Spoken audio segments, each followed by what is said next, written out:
l'intervention que j'ai proposée, parce qu'on m'a invité à le faire, est une intervention un peu plus technique cette année, qui propose des analyses, des systèmes formels distincts pour traiter des notions de tout et de rien. Alors évidemment, quand on traite de tout et de rien, on a un peu l'impression qu'on ne va pas parler de quelque chose de très sérieux. Mais il s'agit en fait ici de parler d'objets particuliers, d'objets pensés particuliers, l'objet maximal qui serait le tout, l'objet minimal qui serait le rien. Et à cet égard, plusieurs systèmes formels ont été développés pour essayer de traiter de leurs propriétés logiques. Pour présenter ce propos, je vais commencer par partir de ce dont le professeur Global, secrétaire général académique, a commencé par parler de la logique et l'art de pensée d'Arnaud et Nicole. Et je parlais du principe de proportionnalité inverse que ces deux auteurs mettent en évidence. Et puis une critique qui est formulée pour ce principe par Bernard Bolzano. C'est lui qui nous amène à penser la notion de rien et symétriquement la notion de tout. Et puis je proposais trois modèles pour développer les logiciens contemporains pour essayer de penser cette notion de vacuité de rien ou de maximalité de rien. Alors, tout d'abord, précisément, je ne m'attendais pas à ce que vous les évoquiez, mais je m'en réjouis. La logique ou l'art de penser, c'est un ouvrage très important des débuts de la logique, rédigé par ses maîtres de Port-Royal, avec en principe particulièrement Antoine Arnaud et également Pierre Nicole. Et dans cet ouvrage, ils font valoir ce fameux principe de proportionnalité inverse de l'intention et de l'extension. Proportionnalité inverse, on reconnaît là une notion typiquement qui appartient aux sciences de la nature. Et voilà que nous trouvons en logique, dans l'art de penser, une loi aussi rigoureuse que ce qu'on peut trouver parfois en physique, ce principe de proportionnalité inverse entre l'intention et l'extension. Plutôt, dans les termes d'Antoine Arnaud et Pierre Nicole, de la compréhension des éléments.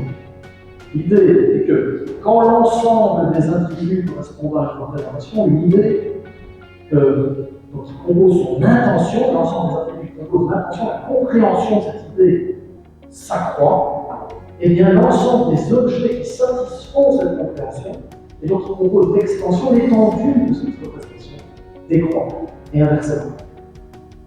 Plus on ajoute des exigences au fond dans l'intention, plus on ajoute des traits caractéristiques, des attributs dans l'intention, moins évidemment il y a d'objets qui satisfont cette intention. Et ce que les auteurs de Port-Royal ont en tête, c'est notamment évidemment l'art de l'empathie, l'idée que d'une notion générale, comme celle de polygone, on peut toujours, conformément déjà à la dualité atomicienne, on peut séparer entre les polygones ceux qui sont convexes et concaves. On ajoute une détermination de l'intention et forcément on a moins de polygones convexes qu'on avait de polygones.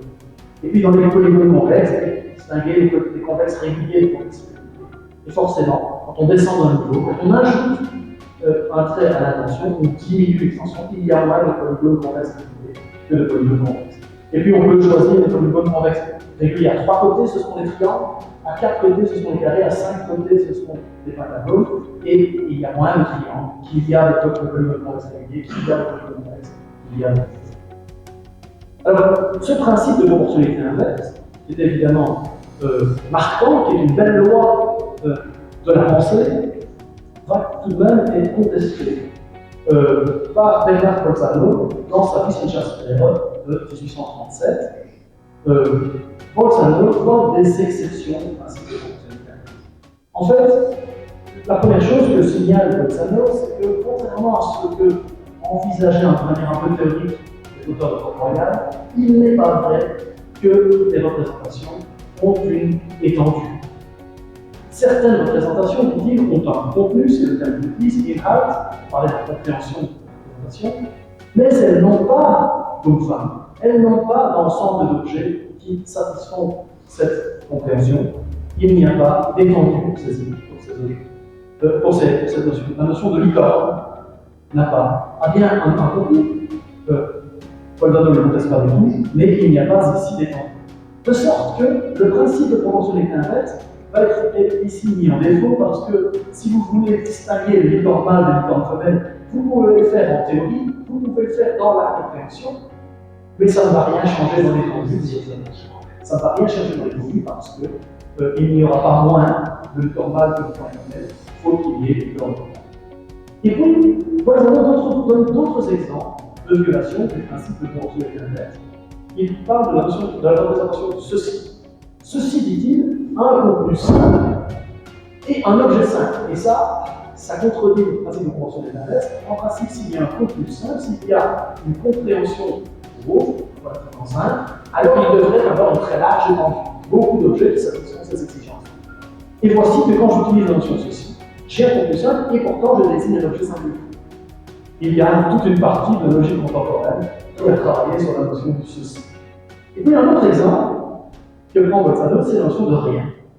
La notion de rien, dit Bolzano, n'a ni contenu, ni vraie compréhension, ni objet, ni vraie étendue. Et voilà qui viole encore le principe de proportionnalité inverse. On pourrait s'attendre parce qu'un contenu aussi pauvre que celui de rien, ça soit couvert du coup à une étendue très large. Et c'est un cas de Bolzano. Alors, la notion de rien a amené un peu moins que la notion de ceci, des réflexions logiques. Et je vais essayer de passer en revue plusieurs systèmes, puisqu'il s'agit dans cette première session de pluralisme logique. Je voudrais montrer comment plusieurs systèmes ont des regards un peu différents sur cette notion de logique. La tradition de la logique formelle contemporaine, la logique standard du premier ordre, c'est celle qui est fondée par le Frege, c'est celle qu'on enseigne beaucoup dans nos écoles de logique contemporaine, logique moderne. Et cette tradition dit les objets sont distincts des concepts, les objets sont des objets singuliers, ils ont des propriétés qui, elles, sont générales, ils satisfont des concepts qui, eux, sont généraux. Bruno Le Maire, qui est singulier, est un homme qui a une propriété générale. Le concept d'homme, qui est une notion générale, est satisfait par cet objet singulier, qui est Bruno Le Maire. Les concepts n'ont pas, au départ, de propriété, les concepts sont caractérisés par leur très définitoire. Merkmal, le concept d'être un homme est caractérisé par un certain nombre d'attributs caractéristiques de ce que c'est être un homme, être rationnel, être un animal, si on prend la définition classique. Mais les concepts ont quand même des propriétés, mais alors des propriétés de second ordre pour la logique standard. Des propriétés de second ordre, et notamment la notion d'existence, vous savez, en logique contemporaine, la notion d'existence et la notion de monde sont des propriétés de second ordre. C'est-à-dire que la notion d'existence est une propriété qui s'attribue à un concept. Pas un objet directement, mais à un concept. Et je peux dire que licorne, qu'il y en a un, et d'homme, qu'il y en a un. Et voilà que j'utilise le jugement d'existence pour parler d'une notion générale. De licorne, cette notion générale, je dis qu'il n'y a en fait aucun objet qui la satisfait. Et c'est ça, attribuer la notion d'existence, d'inexistence, à la notion licorne. Et au contraire, là, je veux dire qu'il y en a. Et chaque fois que je peux poser la question d'existence, je peux aussi pouvoir poser la question numérique. Est-ce qu'il y en a et combien y en a-t-il? La notion de monde est aussi une propriété de ce genre. Alors, il se fait que certains concepts ne sont satisfaits par un objet. Leur extension est un ensemble de données. C'est le cas de licorne. Eh bien, rien pour la logique standard, ça doit donc être une sorte de propriété de second ordre. La propriété second ordre de la faculté des concepts sans objet. Montagne d'or, carré, licorne sont des concepts sans objet et donc ils ont une étendue vide. Et le rien est une propriété de ces concepts, à savoir de n'être satisfait par aucun objet.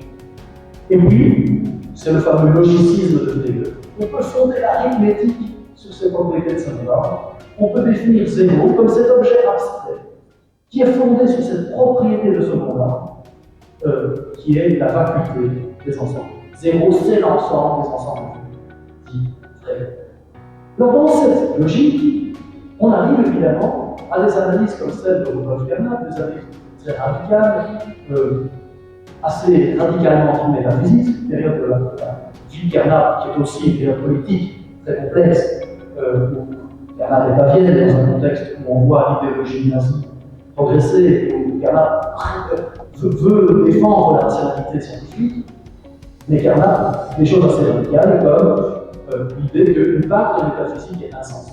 Et qu'en particulier, les affirmations de Heidegger, telles que le néant néantise, d'autres semblables, le néant se révèle en angoisse, ces affirmations sont pour Carnap pas simplement fausses, elles sont pour Carnap insensées. Insensées parce qu'elles sont grammaticalement mal fondées, grammaticalement incorrectes. Quand on procède à une bonne analyse logique et on voit que Carnap essayait de formaliser Heidegger, quand on essaie de formaliser Heidegger, eh bien, on arrive alors à des affirmations comme zéro est vide ou zéro se révèle en angoisse, et on se rend compte qu'on essaie d'attribuer à un ensemble une propriété qui revient en fait à ces éléments, contrairement aux éléments de ces éléments. Zéro se révèle en angoisse, ce n'est pas possible.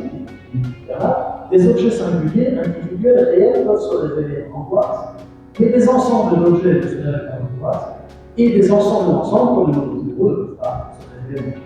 On viole, qui en gros, les principes de la théorie logique de l'ensemble. Voilà une certaine compréhension, la compréhension que donne la logique standard contemporaine de la notion de rien. C'est l'idée que le rien, c'est essentiellement la faculté extensionnelle, le fait que les concepts sont sans étendue au sens contemporain, non pas d'objet exhaustif. Voilà une notion de rien qui ne s'intéresse pas à la dimension intentionnelle, au sens du rien, qui réduit rien à la faculté des ensembles. Alors évidemment, c'est un peu insatisfaisant. Cette logique contemporaine qui se tient à prendre compte de la notion de rien comme la faculté des ensembles vides est insatisfaisante, et donc des systèmes alternatifs vont essayer de prendre en compte autrement cette notion de rien, de faculté. Et puis, on peut symétriquement la notion de plénitude. Et en essayant aussi de prendre compte de la faculté intentionnelle, du sens plein et du sens vide. Le rien comme sens vide et le tout comme sens plein. Alors, à cet égard-là, je vais vous montrer ce qu'ont fait des logiciens contemporains assez récents, il y a une dizaine d'années, pour rendre compte de ces notions de rien. L'un avec des outils d'une logique alternative à la logique standard, qui est une logique maillonienne et ensembliste, l'autre avec des outils méréologiques. Rappelons peut-être rapidement qui est Aloysius Maillon. J'en ai déjà parlé une fois ici lors de l'intervention précédente. Aloysius Maillon, dans Hubert et Chance Theory, sur la théorie de l'objet, affirme contre Bolzano que toutes les représentations sont un objet et que dès qu'il y a un contenu de représentation, il doit y avoir un objet correspondant, même si c'est un objet inexistant ou impossible. Le contenu en Heidegger est bien défini, Bolzano le concédait, et s'il y a un contenu bien défini, il doit bien avoir un objet Heidegger, même si c'est un objet inexistant. De même, pour le contenu carré, s'il est bien défini, il doit bien avoir un certain objet carré, un objet impossible, mais un objet auquel on attribue quand même un certain nombre de propriétés dont on parle, et à l'égard duquel on a un certain nombre de représentations et d'autres états membres. Ça veut dire, pour Maillon et pour tous ses héritiers, qu'avoir des propriétés, être de telle ou telle façon, so sein, être ainsi, est indépendant pour lui d'être. On peut avoir des propriétés bien qu'on ne soit pas d'être, qu'on n'existe pas. Bien qu'elle n'existe pas, la montagne d'or est faite d'or, ou quoi que ça. Il y a bien une montagne d'or, elle n'existe pas. Quand on dit milliard, c'est un milliard qui ne présuppose pas l'existence sensible, mais on peut reconnaître un certain statut à l'objet montagne d'or, puisqu'on lui reconnaît des propriétés, comme le fait d'être fait. Alors, sur cette base, Maillon lui-même et certains de ses disciples directs, comme Marty, comme d'autres disciples de Maillon, vont développer quelques outils logiques en début du XXe siècle, mais c'est surtout dans la seconde moitié du XXe siècle que les auteurs vont se réemparer des idées de Maillon pour développer des systèmes formels complets qui essaient de rendre compte des idées de Maillon. C'est le cas notamment de Richard Rorty, également connu sous le nom Richard Stillman, il a changé de nom, qui a écrit sa thèse de doctorat à l'Université d'Andorra, qui s'appelait Exploring Miner's Jungle, en explorant la jungle de Minor. Pourquoi de jungle? Parce que dans l'univers ontologique de l'objet de Minor, il y a énormément d'objets. Il y a des carrés, il y a des montagnes d'or, et puis il y a des montagnes d'or de haute taille, des montagnes d'or de petite taille, des montagnes d'or pour le sommet est couvert de neige, des montagnes d'or pour le sommet est pourvu de neige, etc. Et chaque fois qu'on peut penser à un contenu, on doit bien reconnaître qu'il y a un objet correspondant. Un des principes qui fondent cette logique binomienne, c'est un principe de compréhension qui dit dès qu'il y a un ensemble de propriétés, et donc il y a un contenu, eh bien, il y a un objet correspondant. Si vous associez les deux propriétés, vous faites une montagne d'or, vous composez le contenu montagne d'or et il doit y avoir un objet correspondant, éventuellement inexistant ici. Deuxième grand principe, le principe de caractérisation, qui dit une fois qu'un objet est constitué par un ensemble de propriétés, on doit lui reconnaître ses propriétés constitutives.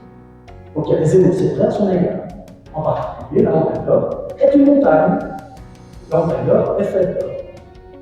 Le carré est carré, le carré est rond. Élément qui va s'imposer assez vite dans les logiques macroniennes, c'est qu'il va falloir distinguer les propriétés nucléaires, les propriétés constitutives et les propriétés extranucléaires ou extra-constitutives. C'est quelque chose que Feynman avait lui-même, et son disciple Ernst Mayr avait lui-même déjà pointé. En fait, être une montagne, c'est une propriété nucléaire de la montagne.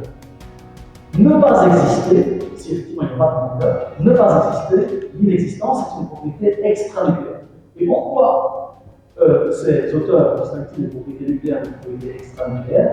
C'est parce qu'ils veulent qu'on ne puisse pas éventuellement dire la montagne d'or existante, voilà un contenu, l'existence est un des propriétés. Je dois bien lui reconnaître d'exister, puisqu'elle est la montagne d'or existante. L'existence est une propriété qui la caractérise, donc par le principe de la caractérisation, elle doit avoir cette propriété. Mon existence n'est pas une propriété qui peut faire partie du contenu constitutif de l'objet pensé, c'est une propriété qu'on peut constater une fois l'objet constitué et qui résulte parfois de cette propriété. Un objet qui a une propriété constitutive contradictoire, forcément, sera inexistant et non possible. Alors, l'auteur dont je voulais vous parler, je vous ai dit une dizaine d'années, c'est Dave Jacket, qui est désormais décédé. Et Dave Jacket avait écrit lui-même déjà un texte qui s'appelle About à propos de rien. Et il avait alors formalisé, et si j'arrive sur le développement technique, je doute bien qu'un certain nombre de ces développements demanderaient plus de temps pour que vous compreniez exactement les enjeux. Je vais juste vous montrer qu'il est possible de développer des outils formels pour penser cette notion de rien intentionnel. Et moi-même, j'ai un peu contribué, j'ai collaboré avec Dave Jacket et j'ai moi-même adressé un certain nombre d'objections à Dave Jacket sur un certain nombre de principes qu'il avait développés pour ces nouvelles systèmes. Le principe de compréhension va se dire que pour toute propriété, il y a un X qui a cette propriété. Donc si, et pour tout ensemble, donc si j'ai les propriétés montagnes de cette d'or existante, j'ai un ensemble, un X qui est la montagne d'or existante. Si j'ai la propriété d'être rien, j'ai un X qui est rien. Si j'ai la propriété de tout, j'ai un X qui est tout. Ça veut dire. Alors, intéressons-nous justement cette propriété nucléaire d'être rien. C'est une propriété constitutive de certains objets qui auraient comme caractéristique de l'être rien. Et puis, l'objet qui fait cette seule propriété, ce serait le rien. Alors, évidemment, puisque la propriété de notre rien serait, puisqu'on voudrait un rien qui serait fait de cette seule propriété, la propriété de notre rien serait exclusive de toute autre propriété nucléaire, précisément. N'être rien, c'est n'avoir aucune autre propriété. Et ça a évidemment comme conséquence des conséquences sur les propriétés extranucléaires de l'objet. Un objet qui serait rien, forcément, puisqu'il n'a aucune autre propriété, il serait incomplet. Incomplet, ça veut dire que pour certaines paires de propriétés, il ne serait pas déterminé. Les propriétés complémentaires est-ce que le rien est vert ou pas vert? Il n'est ni vert ni pas vert, il est incomplet. Et s'il est incomplet, il n'existe pas. Donc le rien forcément n'existe pas. Et à l'inverse, la propriété d'être tout, ce serait la propriété d'avoir toutes les propriétés nucléaires. Et là, évidemment, puisqu'il a toutes les propriétés nucléaires, il a aussi les propriétés contradictoires. Il est à la fois vert et non vert. Et donc là aussi, il n'existe pas, le tout n'existe pas. Mais il a l'ensemble des propriétés. Si on ne met pas d'exigence sur le fait que toutes ces propriétés doivent pas être contradictoires avec les existants. Alors, j'ai ici quelques développements formels. En fait, James Jacket définit la notion d'être rien, un peu différente de la notion d'être tout, mais je peux montrer, donc en gros, en haut à gauche, je définis la notion d'être rien, en bas à droite, la notion d'être tout, d'être maximal, mais on peut montrer que ces deux notions sont équivalentes si on accepte des principes élémentaires comme il n'y a aucune propriété que tous les objets possèdent et où pour toutes les propriétés, c'est le principe de la contraction, toutes les propriétés sont possédées par au moins un objet. Si on accepte ces deux principes, on peut passer de l'IA à la contraction. Alors malheureusement, le système des jaquettes mène à un certain nombre de conséquences autorisées. Et là, il faut faire des démonstrations. On ne va pas les refaire ensemble dans le détail, ça demanderait que je regarde chaque étape, d'accord, mais moi j'ai souligné des étapes de cette démonstration qui sont des conséquences non souhaitées. Première conséquence non souhaitée, on aurait, d'après la manière dont le jacket avait défini le rien, on aurait tout et rien. Et ça, c'est certainement une conséquence non souhaitée. On aurait une conséquence aussi, la conséquence que, en gros, quel que soit Y et Z, pour toutes les propriétés, si Y a la propriété, Z là aussi. Ça, on ne peut pas. Tous les objets ont les mêmes propriétés. Et on aurait aussi comme propriété, peut-être comme conséquence, que rien n'existe. Conséquence qu'on veut. Donc il faut certainement modifier les définitions, les caractérisations des jaquettes. Et c'est ce que moi-même j'ai essayé de faire. Notamment en proposant que on revienne sur la définition de ce que c'est être rien et qu'on n'inclue pas dans sa définition le fait de ne pas exister. J'ai aussi proposé qu'on s'intéresse plutôt à la propriété, à faire de rien une propriété extra-nucléaire. Être rien, ce serait non pas avoir la propriété nucléaire d'être rien, mais être rien, ce serait avoir la propriété extranucléaire d'être rien, qui résulte du fait qu'on n'a aucune propriété. Et dans ce cas-là, évidemment, on a d'autres conséquences qui ne sont pas exactement toutes les mêmes, et on a encore deux conséquences non désirées, ou en tout cas moins indésirables, moins désirées. C'est que si effectivement on définit être rien comme le fait d'avoir aucune propriété nucléaire, on n'a plus alors l'usage du principe de caractérisation. Et on est plus sûr qu'il y a forcément un objet qui possède ces propriétés. Parce que le principe de caractérisation, il faut pour les propriétés nucléaires. S'il y a un ensemble de propriétés nucléaires, il y a un objet qui la possède. Ce n'est pas sûr pour les propriétés extranucléaires. Et par ailleurs, cet objet, s'il n'a aucune propriété nucléaire, cet objet de rien, bien évidemment, son identité n'est pas très clairement déterminée. Donc voilà les limites, si on peut dire, du traitement maïmonien. Même quand, comme j'essaie de le faire, on améliore un peu la définition de Jaquette, on a des conséquences un peu lourdes. Alors, un dernier système alternatif, et je ne fais pas très long, c'est ce qu'a proposé en 2013 aussi, dans sa thèse de doctorat, Thibaut Gibault, qui propose une méréologie aux objets. Une méréologie, c'est une théorie qui, contrairement à la théorie des ensembles, ne prend pas comme essentiel la propriété d'appartenance en ensemble, mais la propriété de tout qui est une partie, une partie qui est une partie dans le. Et donc on peut dire quelque chose qui est une partie au moins dans tout, quelque chose qui est partie stricte dans tout, c'est-à-dire qui est plus petit que tout.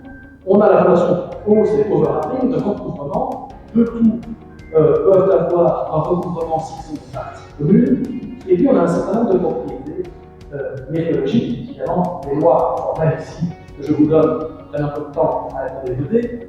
Vous voyez bien que je vous dis qu'il y a des systèmes formels derrière, je ne peux pas expliquer. Si quelqu'un est intéressé, on peut avoir des licences, et notamment, par exemple, les lois de partition. Deux tout peuvent s'additionner. Et c'est quoi s'additionner? Si ce sont des ensembles exactement, dans la proposition de Giraud, on va composer des tout qui seront des ensembles de parties, et les parties, ce sont des propriétés. Les tout, c'est des ensembles de propriétés. D'abord, de propriétés atomiques. Une propriété atomique, c'est une propriété qui est elle-même non décomposable. Alors, on va avoir des tout qui sont des ensembles de propriétés, et on peut faire des sommes de tout, voire des unions de tout. Une somme de tout, ce serait un tout qui aura l'ensemble des propriétés des deux précédentes, donc ça qui aura moins de propriétés que les précédentes, puisque c'est la jonction, l'intersection, et au contraire, tous les financements. Quand on additionne, on a la disjonction, mais par contre, quand on multiplie, on a la conjonction, donc on a l'intersection, et on réduit l'ensemble des propriétés, parce que c'est ça. Alors, le lien et le tout là-dedans, en fait, il joue l'un, l'objet nul, qui est l'élément neutre dans les sommes, et l'autre, l'élément absorbant dans le produit, et l'autre, l'élément absorbant dans la somme, et l'élément neutre dans les produits. C'est bien les propriétés avec classiques. Conséquence, l'objet nul est cohérent, il n'a pas de propriété contradictoire, puisqu'il n'y a pas de propriété attributive sur l'objet nul, mais il est incomplet et il est seulement possible, mais sans doute pas existant. L'objet total est cohérent, complet, mais impossible. Il est bien impossible parce qu'il a des propriétés contradictoires. Cohérent, il a toutes les conséquences, il est clos sur l'implication, il a toutes les propriétés conséquentes, les propriétés ici. Il y a aussi des conséquences qu'on souhaitait. On peut les montrer, je vais les montrer par suite de logique. L'objet nul devient une partie de tous les autres objets, de sorte que tous les objets ont la propriété de même ordre. Et tous les objets sont en rapport au recouvrement. On peut éviter ça, on peut définir le recouvrement rien mis à part. Deux objets seraient en recouvrement qui n'ont aucune autre propriété commune que le rien. Et on peut aussi définir rien comme n'ayant pas lui-même une propriété atomique. Je vais proposer pour Giraud. Dans ce cas-là, on a des conséquences différentes. On peut essayer de définir rien comme n'ayant aucune partie. On a encore des propriétés un peu différentes. Mais quand même quelques conclusions. Si être rien comme en sorte de la faculté intentionnelle, c'est une propriété nucléaire, elle va forcément appartenir à tous les objets. Et si c'est une propriété extra-nucléaire, définie par l'absence de propriété nucléaire, eh bien, l'objet rien alors va manquer d'identité faute qui peut être caractérisée par un certain nombre de propriétés qui l'identifient. Donc, penser l'identité intentionnelle, que ce soit par la théorie des ensembles maïmonniennes, donc la logique des prédicats maïmonnienne, ou que ce soit par une méthodologie maïmonnienne, pose tout de même un certain nombre de défis, même lorsqu'on cherche à éviter un certain nombre de défauts initiaux des systèmes initiaux. Alors voilà, trois stratégies, aucune d'elles encore pleinement satisfaisante pour penser le rien et le tout, comme vous le voyez, et donc, mettons mon travail, cherchons des solutions.